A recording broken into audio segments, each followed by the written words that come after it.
Hello everyone, welcome back to the channel. So today I'm going to tell you how to use two WhatsApp in one phone.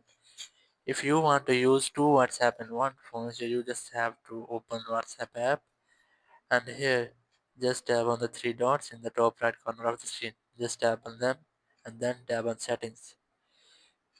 Here you have an option of in front of your account. Here's the plus option. Just tap on it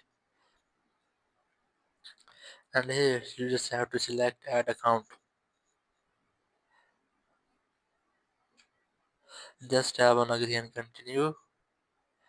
And here you just have to enter your phone number as I am going to enter my. Just enter this, just tap on next.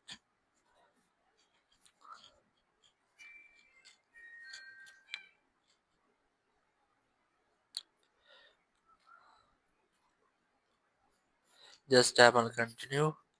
And now you can see I have successfully logged my second account on my one WhatsApp app.